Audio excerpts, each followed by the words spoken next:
Hello everyone, Radhe Radhe सभी को। कैसे हैं आप सभी? हमारी प्यारी शुभी आपका स्वागत कर रही है the Thakur family vlogs Mithila में। सो क्यूट ही है अभी शुभी ने फास्ट रखा है, ये देखो सबूत। आज है महाशिवरात्रि और सभी साड़ी पहन के, शुक्र है कि इन लोगों ने साड़ी तो पहनी Good joke. है ना। और शुभी कर रही है फलाहार आज अंगूर लेके हाथों में। हाँ, ये ज्यादा फलाहार कर रहे हैं बच्चा। शुभी आप अभी देखो, हाँ बोल देना। हाँ, आपका व्रत है आज। हाँ बोल दो, हाँ कह दो, हाँ बोल दो हाँ। सुबह से बेचारी ने मीठा ही खा रखा है, नमक अभी तक गया नहीं बेचारी के पेट में। अच्छा, आपके कान में लेकिन कुछ जरूर चला गया। नहीं, ये मेरी वो मूवी चलती रहती है, अमिताभ बच्चन की एक मूवी देख रही थी और व्रत का फलाहार का खाना बना रही थी, क्योंकि आज बच्चों ने और पापा ने, मतलब सबका टोटल सबका व्रत है घर में। ठीक है, चलो गुड गुड, बहुत ही बढ़िया। इसके पापा को छोड़ के घर हाँ, में सबका फास्ट है आज। सही, तो सभी फलाहार वगैरह करेंगे। चाय वाय नहीं मिली है हमें, शाम के 4 बज गए हैं, अब 5 बजने वाले हैं बल्कि। हाँ, अब चढ़ाऊंगी, अब चढ़ाएंगी चाय, तो भाई हमारी चाय हो जाएगी। मैं एक बारी करता हूँ फलाहार और रात को करूँगा आराम से। मेरे को देखो धक्का दे रही है, कह रही चलने के लिए। चलने के लिए देखो देखो ना, किच्ची करनी पड़ती है। ऐसे करोगे तो यहाँ से जाना है, किच्ची देनी पड़ेगी। चलो फ्लाइंग किस कर दो सबको, जल्दी से फ्लाइंग किस कर दो। सबको कर दो, सबको कर दो हाय। फ्लाइंग किस हाय कर दो सबको, सबको हाय कर दो। हेलो गाइस कर दो, जैसे दादी करती थी आपकी।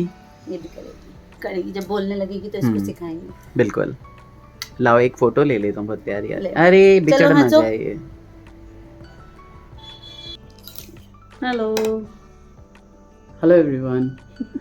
पता नहीं कब चालू इन्हें कर बिना दिया बताए इन्होंने। मैंने यहाँ पे वीडियो ऑन कर दी क्योंकि ये जो है ना फलाहार करने बैठे हैं। आज शिवरात्रि आप सभी को पता ही है, और शुभी के साथ हम ऑलरेडी वीडियो को जो है स्टार्ट आलू कर इतनी डाल दिए, अब ये कार्तिक को नमक डाल के खाना पड़ेगा अगर झूठा हो गया तो। अभी भी निकाल लो। बच्चों का भी अच्छा हाँ, फास्ट है। बच्चों का भी फास्ट है। खा लीजिए, पूरे दिन में सिर्फ एक बार मुंह जूठा करना होता है। इस कटोरी में निकाल देता हूँ। निकाल दीजिए। हाँ, क्योंकि मेरे को ना नहीं समझ में आता। इतना सा खाना, इतना सा नहीं, वो फलाहार के नाम पे। और सुबह से जो है कुछ नहीं हमने खा रखा है और वेट। मैं तो नॉर्मली भी नहीं खाता, क्योंकि आपको फास्ट करने की इतनी आदत हो गई है। 12 बजे 2 बजे तक तो रोज मेरा खाना हो रहा है आजकल। है ना, इंटरमीडिएट फास्टिंग कर रहा हूँ मैं। और 2 फास्ट हो ही जाते हैं एकादशी के, तो इस हिसाब से अब आदत हो गई है। अब शुरू में जब आप फास्ट करते हो ना, तो थोड़ा क्रेविंग होती है फूड की, खाने की, कि आप खाना जैसे कि आज केशव और कार्तिक ने व्रत किया है, पहली बार किया है। तो मुझे समझ में ये आ रहा है कि नॉर्मल डेज से डबल फलाहार वो अभी तक शाम के 8 बजने को हैं, वो कर चुके हैं। अभी एक बार और रात में फलाहार करेंगे। सारा दिन चल रहा है। मैं 5 इयर्स से कर रहा हूँ फास्ट। पहला फास्ट मैंने रखा था नरक निवारण चतुर्दशी का, जब मैं 5 साल का था। जब मैं शाम को अपना चतुर्दशी में खाना खा लेते हैं, है ना, एक टाइम खाना खाते हैं उसमें, वो भी एक टाइम खाना खा लेते हैं। मास चतुर्दशी होती है, अब तो मैं हर मास चतुर्दशी करता हूँ। और मुझे याद है जब मैं मतलब 5th या 6th क्लास में रही होंगी, तो मैंने नवरात्रों के व्रत से मम्मी के साथ व्रत करना शुरू किया था। मैं 5 इयर्स का था या 5.5 इयर्स का, तब नरक निवारण चतुर्दशी आई थी। 6 साल का नहीं हुआ था, क्योंकि मैं गांव पे था। लाल दीदी के साथ हम लोग गए थे। हमारे गांव के 1 किलोमीटर आगे ना, एक कोस आगे एक गांव है सहसराम। तो वहाँ पे ना बहुत ही बड़े शिव मंदिर हैं, बहुत मान्यता वाले शिव मंदिर हैं, जिनका जो बहुत अंदर जाके हैं। अच्छा। एक बारी तो मैंने दर्शन कर रखा है, एक आध बारी तो वहाँ पे जाके और मैंने जल डाला था। पैदल गया था, पैदल आया था। गाँव में तो क्या ही होता है, हम सब की खाए चले, अलुआ खा ले चले। अलुआ, हाँ। मतलब शुरू में जब मैं आई थी शादी करके, 17 इयर्स होने वाले हैं, 17 साल पहले, तो जो व्रत होते थे ये शिवरात्रि या नरक निवारण, इसमें मम्मी पापा दोनों व्रत करते थे। साल के 3 व्रत हैं जो पापा भी करते हैं, नरक निवारण और ये महाशिवरात्रि और देवउठान एकादशी। ये 3 व्रत हैं जो पापा करते आए हैं शुरू से। बेसिकली पापा को ना भूखा नहीं रहा जाता। हाँ, तो पापा को फलाहार भी चाहिए एकदम ऐसा कि भर पेट, मतलब भर पेट। वो अपने पापा की कहानियां बताते हैं, वो भी खाते थे भर पेट। तो वही आदत है, वही आदत मेरे बच्चों में आई है, इनमें नहीं आई है, इनके में नहीं आई है। और मुझे खाने को लेके कोई लगाव नहीं है। बउआ ने जो अनूना किया था ना मम्मी के समय पे, तो आपने जैसे बिल्कुल ही साफ छोड़ दिया था, बउआ का उल्टा था। बउआ दोनों टाइम बहुत अच्छे से राइट ले रहे थे, तब वो टिक पाए थे। तो वो मेरे के बताने का मतलब ये है कि हर जनरेशन में ना एक एक पे आया हुआ है ये फलाहार भर पेट करने वाला। अब मैंने ये नहीं है कि अब मम्मी को याद कर लिया तो अब आप रोने ही लग जाओ। नहीं सुबह से रो रहे हैं, शाम हो चुकी थी। हाँ, आज बहुत ज्यादा मन भारी है मेरा, बहुत ही ज्यादा, क्योंकि माहौल अलग होता था। अच्छे दिनों में, तीज त्योहारों में अभी मम्मी के बिना कभी ना तो किया है कुछ भी, और मम्मी की सबसे ज्यादा एक्साइटमेंट रहती थी हर चीज में। मम्मी ये ई करूँ ओ करूँ, अपने कॉल लेना, हमरा सबसे करवा देना। कुछ करना नहीं होता था ना, मम्मी को अपना तैयार हो जाती थी, मेहंद की तरह बैठ जाती थी कहीं पे, तो यहीं बीच में, इस घर में यहाँ, उस घर में अपने रूम में, ऊपर से मैं आ जाती थी, ऊपर नीचे का घर था वो, और आवाज लगाती रहती थी। इसलिए बहुत याद आ रही है। मंदिर गाना गाती रहती थी, मम्मी के साथ ही जाते। वो धीरे धीरे पहले पहुंच जाती थी और 1 घंटे बाद हमें बोलती थी कि जब नंबर आएगा मेरा तो मैं बुला लूंगी। वो बैठी रहती थी जाके। और इसके अलावा जैसे पार्थिव शिवलिंग वगैरह बनाते थे हम लोग, हाँ। पूजा करते थे। मैंने इससे पहले भी बताया है, आज मैंने थोड़ा सा व्लॉग बना के डाला है, शायद से नहीं पता। तो मम्मी की याद आ रही है बहुत ज्यादा से। और तो इतनी मैं इनको ये कहती हूँ कि देखिए आप मम्मी को याद करके आप रो के जो सुबह 8 बजे का उठा हुआ हूँ मैं, 12 बजे के बाद बिस्तर छोड़ा है, खाली मेरे को आंसू ही आए जा रहे हैं। ये नहीं कि मैं जोर जोर चिल्ला रहा हूँ, और ये आ रही है तो इसको पता चलता है नहीं, पता नहीं मुझे। नहीं, मुझे हर बार पता चलता है, पर मैं आपको टोकती नहीं हूँ, क्योंकि कब तक टोकने के बाद ना और ज्यादा हो जाता है मन, और भर आता है, भर जाता है। तो इस दुख को तो कोई बांट ही नहीं सकता ना, क्योंकि अब मैं अभी रोना रो रखा है ना, तो रोक रखा है, तो यहाँ मेरे सर में दर्द करने लगता है पीछे की तरफ, अजीब सा लगता है। कोई जगह हो वहाँ जाके ना खूब तेज तेज से रो लो। यहाँ कहाँ रोगे, बच्चों के सामने उनका भी दिल टूटेगा। बाप रो रहे हैं, लोग बोलते हैं मर्द नहीं रोते, नहीं रोते। मेरे को मम्मी के लिए टूट के इतना रोता हूँ।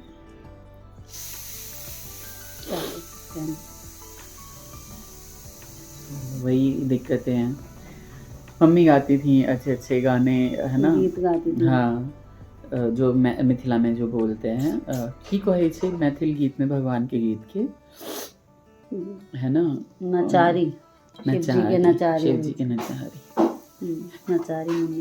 आज मैं अपने ही ब्लॉग को सुन रहा था, मम्मी का गा रही, सुबह से देख रहे थे मम्मी की वीडियोस, मम्मी का गाना, हंसना। बुआ की शादी की वीडियोस देख रहा था, उसमें जो मम्मी ने गाने गाए हैं इतने इमोशनल, और मम्मी गाती रहती हैं। दुनिया का ऐसा कोई गीत नहीं था मैथिली जो मम्मी, उन्हें तो जब वो कहती हैं कि जब शादी नहीं हुई थी और वो छोटी छोटी सी थी, तो उन दोनों बड़ी वाली मौसी को और मम्मी को गाँव में ले जाते थे गाने गवाने के लिए, पकड़ पकड़ के ले जाते थे घर से। अभी भी मम्मी को कोई गीत पसंद आता था तो वो कहती थी बउआ हमरा ये गीत लिखा दिया ना, बउआ ये गीत हमरा लिखा दे। अभी पिछले साल की भी कितनी सारी व्लॉगिंग में मम्मी ने गीत गा रखे हैं, बहुत सारी व्लॉगिंग में। आज सुन रहा था मैं हर चीज, तभी मुझे और एकदम आंसू ही नहीं रुक रहे थे। इसीलिए एक सबसे फेवरेट था मम्मी का जो शिव की नचारी है, झूठा मुँह है मेरा, नहीं गाना चाहिए, बट वो जो था, वर्ड्स शब्द बता दो ना, खाली बोल बता दो फिर कभी। अरे जी शिव ककरा, ये वाला बहुत गाती। और कहीं ना हमें भी इंस्पिरेशन मिलता था कि इसमें जो वो लाइनें है ना कि गरीब कोई की बाबा जान हमर अछि चिंता सकुलाई, एक बेर बाबा दर्शन दीतऊं, सब फूल देतऊं चढ़ाई, रहनऊं सब दिन आस लगाई। तो कहीं ना कहीं हमें इंस्पिरेशन मिलती थी, हाँ भाई अपनी लाइफ को चेंज करना है। पापा है घर में ही, आप मत रोइए ऐसे। वो लगे हुए हैं, किताबें पढ़ रहे हैं। आज उनका व्रत था तो मैंने दोपहर बाद खुद हमने बहुत जाना दुखी नहीं रहते हैं, पापा लेकिन क्या करूं मैं तो तो खुद दुखी हूं, क्या वो समझाऊं। कार्तिक के साथ जो है ना वो तुम उनको कर लो व्लॉगिंग ना, छोटी शिखा बहू के साथ बांधने का जो जाके। है वो बता रहे हैं। लेके चलती हूँ मैं पापा के पास। छिद्रोमणि छिद्रोपिणी महामाय दिव्य तेजा समन्विते। कथी पढ़े छथिन पप्पा? ये टीक बांध शिखा बांधा के मंत्र अच्छा। छै। तिष्ठ देवे शिखा मध्ये तेजो वृद्धि कुरुष्य में। जे पोता के सिखबै छथिन। हाँ, पोता के कहली एकरा तू मोबाइल में लला आ कखनो काल के जब पढ़ित रहबा ना एकदम सही बात। शिखा तो तोहर छो एक हाथ के ओकरा दोनों भाई के बाप दुनू भाई रे। के। ई मंत्र से यदि अहाँ ई जे शिखा बन्है छी तखन तो बुद्धि बड्ड तेज होइ छै। समझ गए? वह सीख लो। कहली है। हाँ ठीक है। घूमते घूमते मैं पहुंच गई, मतलब वो तो बहुत ज़्यादा इमोशनल हो गए। भाई जी के पास गई थी तो वो मम्मी को याद करके रोने ही लगे। पापा के पास गई, वो अपने पोते के साथ लगे हुए शिखा मंत्र। आज पहले ना सबसे पहले ये बताइएगा कि मच्छरों ने किस किस के घर में आतंक किया हुआ है। हम लोग डर डर के बालकनी खोलते हैं कि मच्छर ना घुस जाए। पता नहीं कहाँ से इतने, हमसे ज़्यादा तो मच्छर रहते हैं इस घर में। मुश्किल कर रखा है। कल रात तो मेरी इतनी काली करी है ना इन मच्छरों ने। हाँ तो ये हम दोनों बहुएं यहाँ पे तैयार हैं। और व्लॉग जब स्टार्ट हुआ है तो कह रहे थे कि शुक्र है कि आज इन दोनों बहुओं ने साड़ी पहनी, कह रहे थे। जब हम लोग बहुत बराबर पहन लेते हैं, वो अब वीडियो हम लोग रेगुलर नहीं बनाते हैं ना, इसलिए इतना पता नहीं चलता। देखिए व्लॉग में भी मच्छर आ रहा है ना। तो ये मच्छर मारेगी, ये रैकेट से मच्छर उड़ाने में लगी हुई है, मारने में। ये देखिए और वहाँ हमारी शुभी सो रही है, इसीलिए ये मच्छर अभियान चल रहा है। तो ये है आज का दिन ऐसे ही निकल गया। अब उन्होंने फलाहार कर लिया तो अब बस मैं और छोटी बचे हैं। चकोर भी शाम को फलाहार करके चले गए। बच्चे तो सारा दिन फलाहार में ही हैं, दिन भर खा रहे हैं। ये इतना चिढ़ा रही थी बच्चों को, कह रही थी, क्या कह रही थी बताना जरा अपने मुंह से। नहीं बताऊं। नहीं अरे एक बार चाची हो, इतना तो बनता है। कह रही थी बच्चों मैगी खा सकते लेकिन ना उसमें नमक और मैगी मसाला मत डालना बस। के कार्तिक को और केशु, कार्तिक को सबसे ज्यादा ये चाची शायद आपने बच्चों में ऐसे ही खाया होगा। मैंने कहती है कि नहीं नमक मत डालो और उसका मसाला मत डालो, बाकी मैगी तो खा ही सकते हैं, अनूना मैगी खा लो। सिखा रही थी, ये बच्चों को छेड़ रही थी। व्रत किया है ना दोनों ने, सेकंड व्रत है ये। पहला उन्होंने मम्मी पिछला साल किया था दादी के कहने पे अपने। मैं तो मना ही करती रहती हूँ कि स्टूडेंट हो क्यों रखोगे, लेकिन दादी ने बोला कि किच किच व्रत दिए पोता के करो के चाहिए, भाई दिन खेते ही पीते ही अपन अलगे शौक हत्या कर सके। तो मम्मी के साथ हमारा ये फीका शिवरात्रि निकला है। पता नहीं आगे जीवन में ऐसे ही चलता रहेगा ये, क्योंकि ये अभी पहला ही है सारे त्यौहार मम्मी के बिना, तो ये बहुत ज़्यादा प्रॉब्लम हो रही है। और वो बहुत ज़्यादा इमोशनल हो जाते हैं, बहुत रोते हैं, और हम इमोशनल होते हैं तो हम उनकी तरह ऐसे रोते वोते नहीं हैं। हम मम्मी को हर मिनट हर सेकंड हर बात पे याद करते हैं। बच्चे बिना दादी के कोई दिन नहीं रहते हैं। और शुभी को तो दिन में 10 बार हम दादी देख रही हैं, दादी ऐसे कर रही हैं, दादी को प्यार करो, दादी को प्रणाम करो। बात वो मान भी और लेती सबसे है। पहले जैसे ही बोलो दादी तो गर्दन ऊपर करके वो मम्मी को देख लेती है। तो मम्मी हमारे साथ 24 घंटे वैसी की वैसे ही ऐसा लगता है, बस वो हमें दिखती नहीं है, इसलिए। ठीक है, तो इस व्लॉग को यहीं पे एंड कर देते हैं। बाय बाय, है ना। मिलते हैं नेक्स्ट व्लॉग में। आप सभी को शिवरात्रि की बहुत बहुत शुभकामनाएं। सबके जीवन में ना बड़ों का आशीर्वाद बना रहे और महादेव की कृपा बनी रहे। राधे राधे। हर हर महादेव।